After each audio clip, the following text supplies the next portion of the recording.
오늘의 이야기는 예수님께서 떡 7개 또 작은 생선 2마리로 4,000명을 먹이시고 7강조리가 남는 이적을 행하신 다음에 바로 바리새인과 사두개인들이 예수님을 시험하려고 표적을 보여달라는 요구를 하게 됩니다. 내가 정말 메시아거든 하늘로부터 오는 표적을 내게 보이라고 말하는 거예요. 그러면 그 표적을 보고 내가 믿겠다는 것이죠. 그런데 예수님께서 그들에게 대답하신 대답은 무엇입니까? 요나의 표적밖에는 더 보일 표적이 없다라고 말합니다. 그들의 시험을 위해서 그들을 맞춰서 표적을 보여줄 것이 없다라는 거예요. 내 스스로가 이 땅에 온 메시아의 증거라고 내 스스로를 드러내고 있는 거예요. 예수님이 앞에 있는데 더한 표적은 무엇이 필요하냐고 말씀하고 있어요. 그러시면서 예수님이 그 자리를 떠나서 건너편으로 가시는 중에 일어난 일입니다. 여러분, 우리가 착각하지 않는 신앙생활을 하려면요, 하나님의 말씀을 잘 듣는 사람이 되어야 할 줄로 믿으시기를 바랍니다. 16장 7절은 이렇게 말합니다. 제자들이 서로 논의하여 이르되 우리가 떡을 가져오지 아니하였도다 하거늘, 제자들이 서로 논의해서 떡을 가져오지 않았다는 걸 논의하고 있는 걸 보여주고 있어요. 왜 이런 말을 하죠? 예수님이 지금 말씀하시는 것을 떡 얘기하는 것으로 착각했기 때문에 우리가 떡 안 가져왔네 이 말하고 있다는 거예요. 예수님은 뭐라고 말씀하셨나요? 예수님께서 이르시되 삼가 바리새인과 사두개인들의 누룩을 주의하라 말씀하셨습니다. 그런데 바리새인과 사두개인의 누룩을 주의하라고 말했는데, 누룩이라는 말을 들으니까 제자들이 딱 생각나는 거. 누룩, 떡. 이 떡을 안 가져왔구나. 이 생각에 이르게 된 것이죠. 어떻게 예수님께서 지금 사두개인과 바리새인들의 누룩을 주의하라는 말씀을 하고 있는데 그걸 듣는 사람들이 전부 다 잘못 들을 수 있을까요? 제자 중에 1명이나 2명이 그랬다 그러면 또 그럴 수 있는데, 이건 제자들이 전부 다 같이 잘못 듣고 착각하고 있는 모습을 보여줍니다. 왜 그럴까요? 여러분, 거기에는요, 제자들이 자신들의 실수했다는 것을 알고 그 실수에 붙잡혀 있기 때문에 그래요. 16장 5절에 이렇게 말합니다. 제자들이 건너편으로 갈새 떡 가져가기를 잊었더니, 배를 탈 때 떡을 가지고 탔어야 되는데 그 떡 가져가는 걸 잊어버린 거예요. 실수했다 이 말씀이죠. 당연히 누군가가 챙겼어야 될 것인데 챙기지 못하고 이게 잘못됐구나. 이제 가는 도중에 어떻게 우리가 이 많은 사람이 먹지? 아니, 예수님은 어떻게, 선생님에게 우리가 어떻게 대접을 하지? 이런 문제들이 지금 딱 부딪힌 거예요. 그러니까 예수님께서 누룩에 대한 얘기를 하니까 떡이 금방 연상되고, 떡을 연상하니까 자신들의 실수가 연결되어 있는 거예요. 그래서 예수님이 떡에 대해서 말씀하시는 거라 하고 착각하게 되었다는 것을 말하고 있는 것입니다.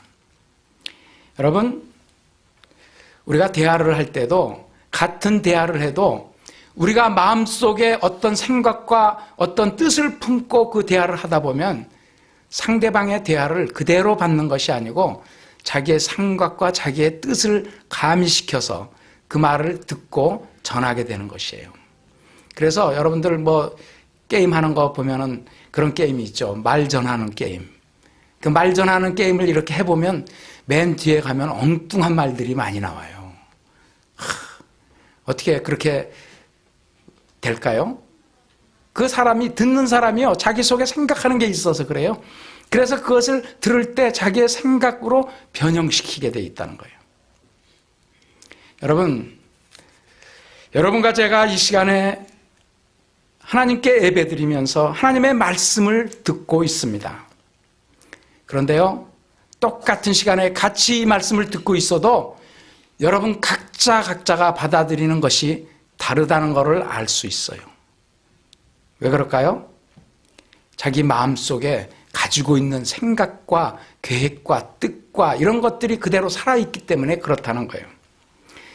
사랑하는 성도 여러분들, 하나님의 말씀을 듣는 태도에 따라서 각자가 다 다르게 듣게 되는데, 우리가 하나님의 말씀을 듣는 올바른 자세는 무엇입니까?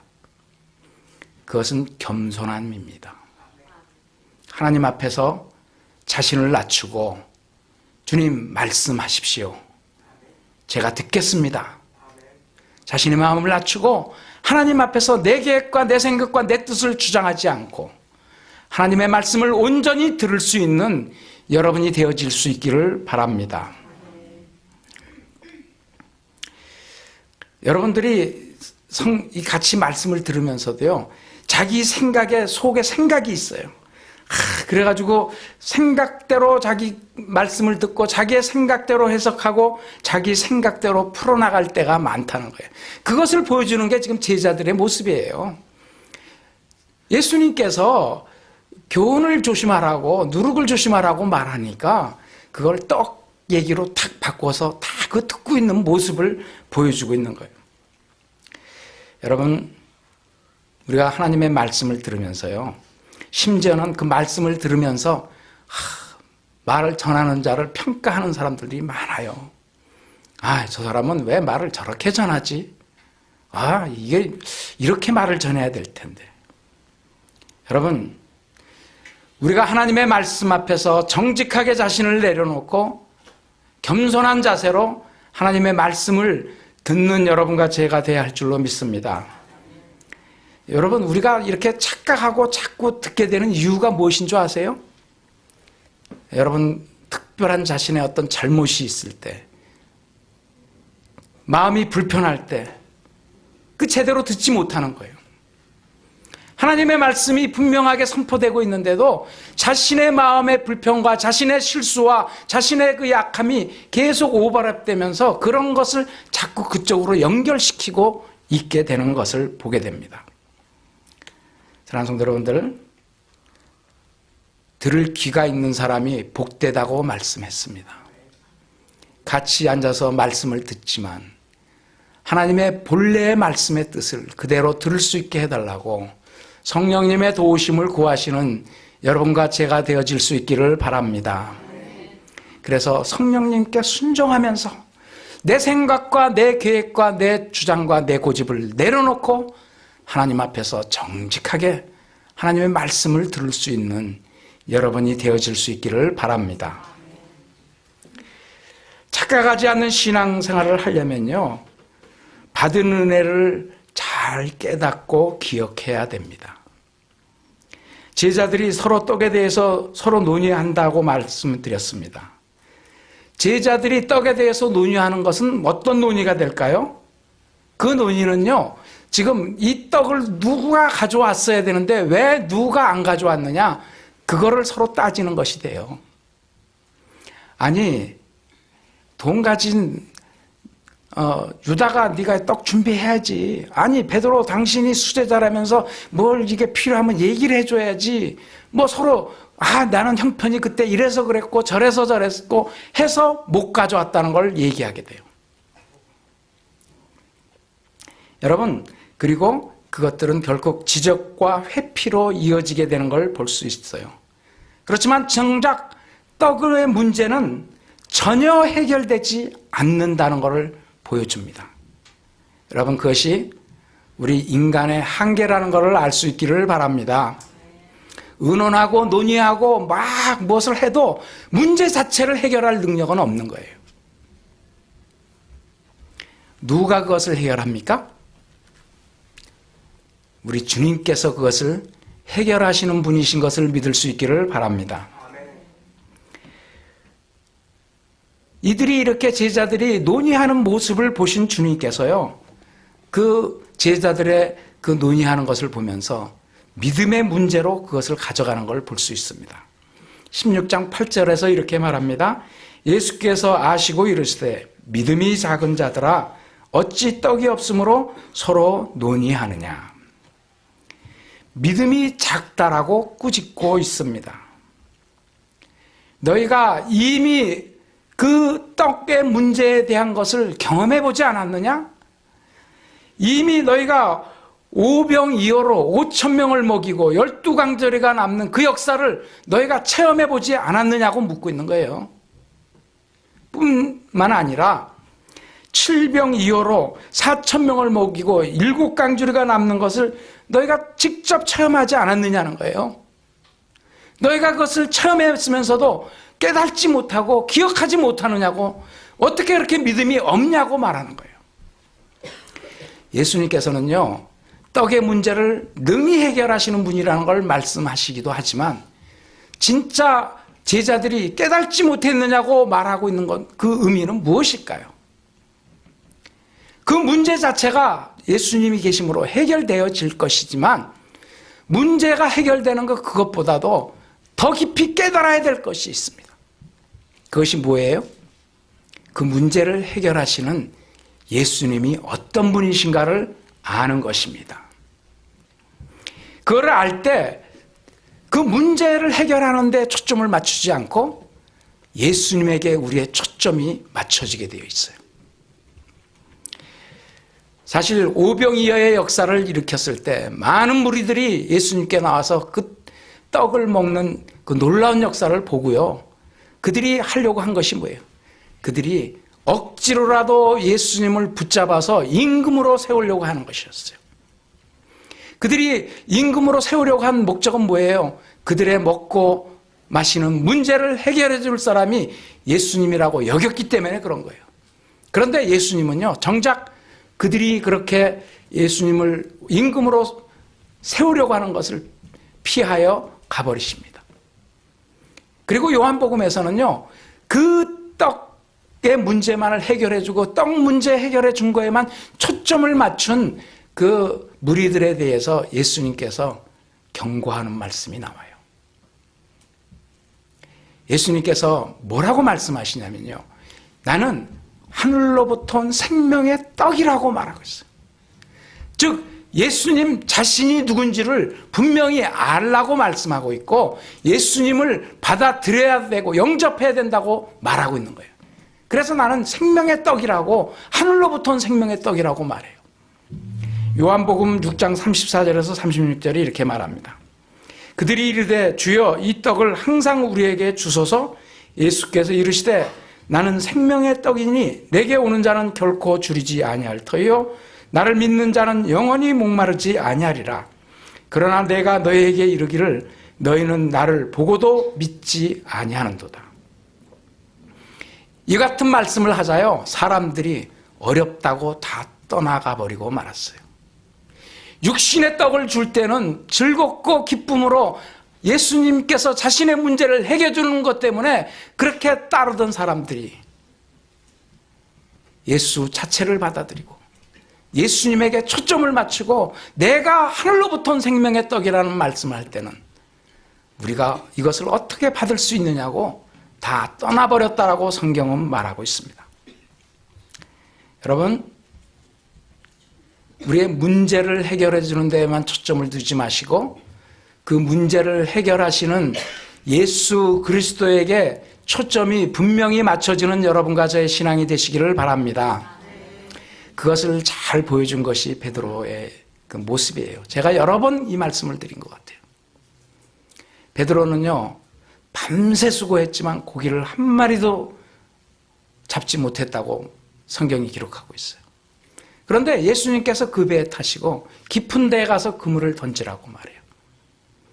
베드로가 그 말에 순종하고 그물을 던졌더니 그물이 꽉 차서 찢어지게 될, 그리고 그 그물을 고기를 잡았더니 2배가 가득 차서 잠기게 되었더라고 말해요. 여러분, 베드로는 어부입니다. 어부가 고기를 많이 잡고 만선을 하는 꿈을 꾸고 항상 나가서 그물을 던졌을 텐데 드디어 그 그물이 가득 차고 만선이 되는 꿈을 이뤘잖아요. 그것도 2배나 가득 차게 이뤘는데 그때 당연히 베드로가 그 만선된 그 기쁨을 누리고 그 고기들을 보고 환호하고 즐거워해야 될 텐데요, 베드로의 행동은 달랐습니다. 그는 이 일을 이루신 예수 그리스도께 초점을 맞췄어요. 그리고 그가 한 일이 뭐예요? 그는 예수님 앞에 가서 무릎 꿇습니다. 주여, 여기를 떠나소서. 나는 죄인이로소이다. 예수님이 누구신지를 분명히 바라보고 있는 거예요. 사랑하는 성도 여러분들, 우리의 문제가 있을 때 문제를 해결해 주실 분이 예수님인 것을 믿는 믿음도 중요하지만, 어떤 문제 가운데서도 예수님이 나의 주님이요 나의 구세주 되심을 결코 놓치지 아니하고 고백하는 신앙이 되어질 수 있기를 바랍니다. 그래서 주님은요, 여러분과 저와의 깊은 교제를 갖기를 원하세요. 문제가 어떤 것에 있든지 우리가 그 문제에 휩쓸리지 않고 주님께 더 가까이 가고 주님과 깊은 교제 가운데 있으면 주님께서 그 모든 것에 결실하게 하실 것이라는 거예요. 그런데 우리는 문제만 생기면요, 문제를 해결하는데 초점을 맞추고 있어서 정작 주님을 외면하는 이 어리석은 신앙의 모습이 아닌지 돌아볼 수 있기를 바랍니다. 여러분과 저는 은혜 받은 사람인 줄로 믿으십니까? 여러분, 그 은혜가 얼마나 크고 귀한 줄 아셔야 돼요. 그리고 그 은혜를 깨닫고 기억할 수 있는 여러분과 제가 되어줄 수 있기를 바랍니다. 우리가요, 신앙생활 하면서 기도 잘 응답된 것, 또 신비한 일이 일어난 것 간증합니다. 귀한 것이에요. 그런데 우리가 그 문제 자체를 해결한 거에 대한 것만 자꾸 자랑할 것이 아니고, 그렇게 자랑하고 다니는 것은요, 사실은 문제가 해결 안 되면 예수님이 필요 없는 사람 되는 거예요. 여러분, 우리의 초점이 예수 그리스도에게 맞춰져 있고, 예수님이 내 은혜의 근원이 되시고 예수님이 나의 모든 것이 된다고 나의 주님 되심을 고백하는 신앙이 되어질 수 있기를 바랍니다. 착각하지 않는 신앙이 되려면요, 바리새인과 사두개인들의 누룩을 주의해야 합니다. 16장 11절은 이렇게 말합니다. 어찌 내 말한 것이 떡에 관함이 아닌 줄 깨닫지 못하느냐? 오직 바리새인과 사두개인들의 누룩을 주의하라 하시니. 예수님이 제자들에게 경고하고 있습니다. 바리새인과 사두개인들의 누룩을 주의하라. 여러분, 누룩은 어떤 역할을 합니까? 누룩은요, 아주 조금만 넣어도 그 떡 전체를 변화시키는 놀라운 힘이 있는 거예요. 작지만 굉장히 큰 영향력을 끼치고 있는 것이 누룩이에요. 그래서 아주 작은 것 같아서 무시하고 살짝 들어오기만 하면 그것이요, 그치지 않고 자꾸 퍼져나가는 거예요. 무서운 힘으로 퍼져나가는 것이 누룩의 영향력이라는 것을 알 수 있기를 바랍니다. 그래서 악한 것에 대해서, 세상의 교훈에 대해서 우리가 처음부터 들어오지 못하도록 조심해야 된다고 말씀하고 있는 거예요. 여기 바리새인들의 그과 서기관들의 사두개인의 누룩이라는 것은 뭘 의미하고 있을까요? 그러면 바리새인들은요, 하나님의 말씀인 율법을 잘 지키기 위해서 자신들의 최선을 다한 사람들이었어요. 그들은 천사를 믿었고 부활을 믿었고 메시아를 기다리는 사람이었어요. 그리고 당시의 사람들로부터 존경을 받았고 전통을 중시하고 보수적인 신앙을 지키는 사람들을 우리가 바리새인이라고 말합니다. 사두개인들은 뭐예요? 사두개인들은 성전을 책임지는 실권자들이에요. 제사장들, 모세의 오경을 믿는 사람들이었고 다른 것들을 별로 믿지 않았어요. 그리고 천사의 존재, 육체의 부활 믿지 않았어요. 메시아가 온다는 것도 믿지 않았어요. 그들이 원하는 것은요, 현재 자신들이 가지고 있는 지위와 권력을 마음껏 누리던 사람들이었어요. 이 극과 극인 두 사람, 바리새인과 사두개인, 신학적인 입장이 완전히 달라요. 그래서 서로 싸우고 서로 경쟁하고 서로에 대해서 잘못됐다고 지적하던, 서로 싸우는 사람들이었는데 그들이 하나가 돼서 예수님을 지금 배척하고 있어요. 그래서 이 사두개인과 바리새인들의 누룩이 무엇인가에 대해서 말할 때 어떤 학자들은 바리새인들의 정통적인 고집하는 그런 신앙을 버려야 된다. 사두개인의 세상적이고 자유적인 교훈을 주의해야 된다. 그리고 균형 잡힌 신앙을 가져야 된다라고 설명하시는 분도 있습니다. 여러분, 그런데 우리가 진짜 이 말씀 가운데서 붙잡아야 될 것이 뭐예요? 어떻게 바리새인과 사두개인들, 그렇게 다른 사람들이 서로 힘을 합해서 하고 있는 일이 무엇이에요? 그들은 지금 예수를 배척하는 일을 하고 있어요. 예수에 대항하는 일을 하고 있어요. 왜 그렇게 합니까? 예수가 필요 없다는 것이죠. 어떻게 예수가 필요 없을 수 있어요? 그들은 자신 스스로의 신앙에 만족하고 있다는 걸 보여주고 있는 것입니다. 바리새인들은 내가 이렇게 말씀 잘 지키고 거룩하게 하고 구제도 하고 기도도 하고 내가 이렇게 열심히 하고 있으니까 내가 구원받을 건데 무슨 예수님이 필요할까? 이렇게 생각하는 사람들이요. 사두개인들은 세상에 이렇게 즐겁고 좋고 기쁘고 성공적으로 누리고 사는데 무슨 예수가 필요하냐는 것이죠. 사랑하는 성도 여러분들, 스스로 만족하는 신앙을 가진 사람에게는 예수님이 필요 없다라고 말하게 되는 거예요. 그러면서도 이들이 둘의 특징이 뭔지 아십니까? 그들은 계속 하나님의 말씀에 대한 것을 가장 많이 언급하는 거예요. 그리고 그들이 하는 행동이 무엇입니까? 그들이 거룩한 척 한다는 것이에요. 여러분, 그들에 대해서 예수님이 위선자라고 말하고 있습니다. 회칠한 무덤이라고 말하고 있어요. 겉모습은 깨끗하고 거룩한 것 같지만 그 속을 열어보면 썩어 문드러져서 냄새가 나서 견딜 수 없는 그렇게 위선적인 신앙생활, 삶을 살고 있는 자들이라고 주님께서 지적하고 있어요. 여러분, 위선적인 신앙생활을 하는 자는 결국은 예수님을 팔아먹는 자리에 들어갈 수밖에 없다는 것을 반드시 기억하시는 여러분과 제가 되어질 수 있기를 바랍니다. 여러분, 착각하지 마십시오. 우리가 신앙생활을 잘한다고 생각하고 있는 착각하는 것 중에 하나가 우리가 직분을 가진 것일 수가 있어요. 어떤 사람이 당신은 예수 믿습니까? 그러니까 대답, 내가 목사인데요.